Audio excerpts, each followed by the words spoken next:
de classe. On va prendre des chaises derrière. Je me présente, je suis Claire Vigeant, donc je suis présidente de l'association Aubervilliers C'est Clair. Je suis ravie de voir que les jeunes ne se mettent pas derrière, à côté du radiateur comme on le croit. Donc, mettez-vous devant, c'est parfait. Non, mais ils sont venus par hasard, ils sont rentrés, je trouve que ça mérite de saluer.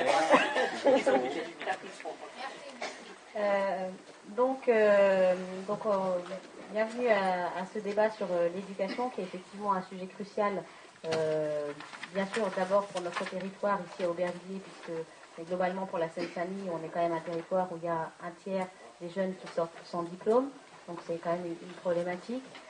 Bien entendu, un sujet aussi d'actualité quand on regarde les questions de poste des enseignants, dont on parle régulièrement, donc on va sûrement parler de moyens. Quand on regarde aussi le malaise des enseignants, avec certains faits divers, parfois un petit peu difficiles, qui ont fait la une des médias récemment, les problématiques d'échec scolaire qui sont assez fortes, mais aussi d'absentéisme scolaire que l'on a à traiter. Et puis, en même temps, face à ces difficultés apparentes, on a posé la question, l'école est-elle en danger ? Il y a aussi le grand espoir qu'il y a derrière l'école, l'espoir qu'on y met, l'espoir peut-être d'un avenir, de l'avenir de nos enfants. Donc c'est une situation effectivement très contractée. Tu veux déjà parler ? Ah non, bah, vous attendez votre tour. Donc voilà, un sujet sans doute difficile. On n'aura peut-être pas toutes les solutions ici. Réformer ce mammouth, tel qu'il a été appelé par Claire Mazeron, ça va sûrement pas être extrêmement facile.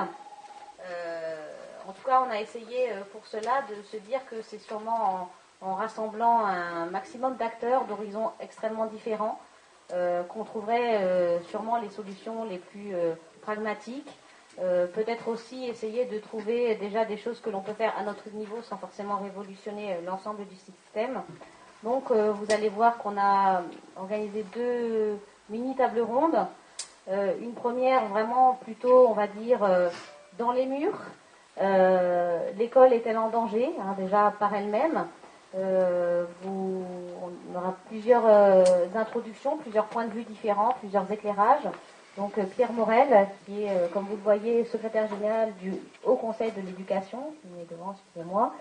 Anna Alter, qui, outre le fait d'être albertivillarienne aussi, est journaliste et écrivain, donc elle donnera un point de vue différent forcément. René Durand, donc, que vous voyez, on a déjà mixé aussi les intervenants, qui est délégué départemental de l'éducation nationale, mais qui m'a dit s'exprimera au nom de René Durand, ce qui est déjà pas mal.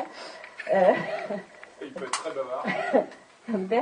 Bertrand Dida, si je dis bas, d'accord. D'accord, c'est mal écrit, donc on n'a pas eu la bonne orthographe, effectivement. Donc, qui est principal adjoint de collège, je ne sais pas quelle ville d'ailleurs, je vais le dire, loin, une ville de loin. D'accord. Pierre-Olivier Carrel, qui est président du Modem 93. Et puis ensuite, on accueillera donc, au nom des parents d'élèves, Maxence Ancel, qui va arriver de l'association Clairvoyance, dans la diversité. Anan Faouzi, qui est ici présente au milieu, qui est non seulement déléguée des parents d'élèves, c'est bien, mais à Drancy, et qui est responsable, elle va expliquer ce qu'elle fait dans son association. Alexis Oli, au bout, qui est représentant du CAS familial, et Michel Hervieux, je ne vais pas me tromper, président de la FCPE du 93, mais également vice-président national de la FCPE, donc qui pourra nous parler des articulations entre le niveau départemental et le niveau national. Donc voilà, l'idée, on va poser des règles un peu strictes et un peu dures, parce que le débat, j'imagine, va être nourri. Donc les intervenants vont, lors des 2 tours de table, parler à peu près 5 minutes chacun. L'idée ensuite, c'est d'avoir un maximum d'interaction. Il y a des enseignants dans la salle, il y a des présidents d'associations, présidents de quartier, il y a Génération Engagée qui est venue également. Je vais peut-être pas visualiser tout le monde, on a des jeunes, donc l'idée c'est d'échanger au maximum. Donc pareil, les prises de parole dans la salle courtes, 1 minute, une idée, et puis après on passe pour que tout le monde puisse émettre des idées. S'il y en a qui ne peuvent pas attendre la prise de parole, vous avez Agnès qui vous donnera des post-it. qui vous permettront d'écrire vos questions et qui seront introduites dans le débat au fil de l'eau. Voilà pour l'introduction. Donc, je vais peut-être laisser Pierre-Olivier prendre le relais sur la suite, sur la coordination de la première table ronde. La parole à la salle, c'est plus tard. Hein. Allez. Bien, bonsoir. Donc, je ne vais pas faire la présentation de la table ronde puisque Claire l'a faite. La seule chose que je vais rappeler, c'est le thème. L'école est-elle en danger? Et je pense que c'est un sujet d'actualité. Notre souci va être donc de débattre ce soir des sujets de fond, de notre quotidien d'élus, d'experts, d'habitants de Seine-Saint-Denis, pour apporter les réponses les mieux adaptées à notre avenir immédiat. On ne fait pas une table ronde simplement pour discuter, on est là pour essayer de faire un certain nombre de propositions et de donner un écho à ces propositions. Il y a comme ça que ça permettra d'avancer. Alors on nous parle de chiffres à longueur de journée, mais ce dont il s'agit, c'est d'abord d'élèves. D'élèves, d'enseignants, de personnel administratif et technique. C'est ça qui fait la communauté éducative aujourd'hui. Et également quelques parents qui sont associés. Pour les élèves, c'est la hantise inconsciente d'années gâchées ou subies, quand ce qui se passe dans la classe leur est étranger, opaque, voire hostile. Pour les enseignants, c'est trop souvent l'attente du miracle, qui fera s'ouvrir les esprits vers un lent et parfois fulgurant bonheur de la découverte, de l'apprentissage ou du savoir.